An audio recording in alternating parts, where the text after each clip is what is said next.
Hello everyone friends, ಇವತ್ತು ನಾನು ಒಂದಷ್ಟು ಶಾಪಿಂಗ್ ಮಾಡ್ಕೊಂಡಿದ್ದೆ ನೈಕಾ ಹಾಟ್ ಪಿಂಕ್ ಸೇಲಲ್ಲಿ. ಸೊ ನೈಕಾ ಫ್ಯಾಷನಲ್ಲಿ ಶಾಪಿಂಗ್ ಮಾಡಿದ್ದೀನಿ. ಏನೆಲ್ಲ ಶಾಪ್ ಮಾಡಿದೆ ಅಂತ ನಿಮ್ಮ ಹತ್ರ ಶೇರ್ ಮಾಡ್ತೀನಿ, ಬನ್ನಿ. ಸೊ ನೋಡಿ, ಇದೊಂದು ಪ್ಯಾಂಟ್ನ ಪರ್ಚೇಸ್ ಮಾಡಿದ್ದೀನಿ. ಇದಕ್ಕೆ ನಾನು 1600 ರೂಪೀಸ್ ಪೇ ಮಾಡಿದೆ.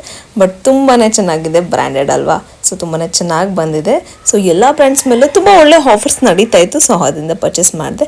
ನೋಡಿ, ಇದೊಂದು H&M ಅಲ್ಲಿ ಇದೊಂದು ಕ್ರಾಪ್ ಟಾಪ್ನ ಪರ್ಚೇಸ್ ಮಾಡಿದೆ. ಆ ಪ್ಯಾಂಟ್ಗೆ ಚೆನ್ನಾಗಿ ಸೂಟಬಲ್ ಆಯಿತು.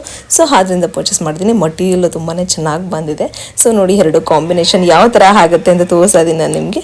ಸೊ ತುಂಬಾ ಚೆನ್ನಾಗಿ ಒಳ್ಳೆ ಕಾಂಬಿನೇಷನ್ ಆಯಿತು. ಆಫ್ಟರ್ 3 ಮಂತ್ಸ್ ಹಾಕೊಳ್ಳೋಣ ಅಂತ ಹೇಳಿ ಪ್ಲ್ಯಾನ್ ಮಾಡ್ಕೊಂಡು ಪರ್ಚೇಸ್ ಮಾಡಿದ್ದೀನಿ. ಸೊ ಫಸ್ಟ್ ಪ್ರೆಗ್ನೆನ್ಸಿಲಿ ಅಷ್ಟೇ ಇದೇ ಥರ ಶಾಪ್ ಮಾಡ್ತಾ ಇದ್ದೆ ಕೂತ್ಕೊಂಡಿದ್ದಾಗ. ಸೊ ನೆಕ್ಸ್ಟ್ ನೋಡಿ, ಹೋನ್ಲಿಯಲ್ಲಿ ಒಂದಷ್ಟು ಕ್ರಾಪ್ ಟಾಪು ಮತ್ತು ಪ್ಯಾಂಟ್ನ ಪರ್ಚೇಸ್ ಮಾಡಿದ್ದೀನಿ. ಸೊ ಈ ಕ್ರಾಪ್ ಟಾಪ್ನ ಪರ್ಚೇಸ್ ಮಾಡಿದೆ. ತುಂಬ ದಿನದಿಂದ ಅನ್ಕೊತಾ ಇದ್ದೆ ಬ್ಲ್ಯಾಕ್ ಆ್ಯಂಡ್ ವೈಟ್ ಪರ್ಚೇಸ್ ಮಾಡಬೇಕಂತ ಹೇಳಿ. ಸೊ ಇದು ಅಷ್ಟೇ ನನಗೆ 1200 ರೂಪೀಸಲ್ಲಿ ಸಿಕ್ತು, ಆಫರಲ್ಲಿ ಸಿಕ್ತು. ಸೊ ಈ ಪ್ಯಾಂಟು ಇದಕ್ಕೆ ಮ್ಯಾಚ್ ಆಗುತ್ತೆ ಅಂತ ಹೇಳಿ ಇದು ಓನ್ಲಿನಲ್ಲೇ ಪರ್ಚೇಸ್ ಮಾಡಿದ್ದು. ಇದಕ್ಕೂ ಅಷ್ಟೇ 1600 ರೂಪೀಸ್ ಪೇ ಮಾಡಿದ್ದೀನಿ. ಎಲ್ಲ ಲಿಂಕು ನಾನು ಕ್ಯಾಪ್ಷನಲ್ಲಿ ಮೆನ್ಷನ್ ಮಾಡಿದ್ದೀನಿ. ಸೊ ಯಾರಿಗೆಲ್ಲ ಬೇಕೋ ಒಂದ್ಸರಿ ಚೆಕ್ಔಟ್ ಮಾಡಿ.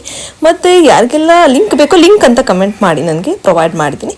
ಇದನ್ನು ನೋಡಿ, ಪೂಮಾದಲ್ಲಿ ಪರ್ಚೇಸ್ ಮಾಡಿದ್ದು. ಇದು ನನಗೆ ರಕ್ಷಾಬಂಧನ್ ಗಿಫ್ಟ್ ನನ್ನ ಬ್ರದರ್ ನನಗೆ ಪರ್ಚೇಸ್ ಮಾಡಿ ಕೊಟ್ಟಿದ್ದು. ಸೊ ನೋಡಿ ಯಾವ ಥರ ಇದೆ ಅಂತ.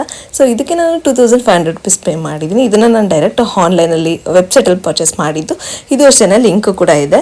ಸೊ ಇವಾಗೆಲ್ಲ ಆಫರ್ ಇದ್ದಿದ್ದ ಕಾರಣ ಒಂದಷ್ಟು ಶಾಪಿಂಗ್ ಮಾಡಿದೆ. ಸೊ ನಿಮಗೆ ಯಾವ್ದು ಇಷ್ಟ ಆಯಿತು ಅಂತ ಕಮೆಂಟ್ ಮಾಡಿ ಹೇಳಿದ್ರೆ ಮರಿಬೇಡಿ. ನಾನು ನಿಮಗೆ ಮುಂದಿನ ಸಿಗ್ತೀನಿ.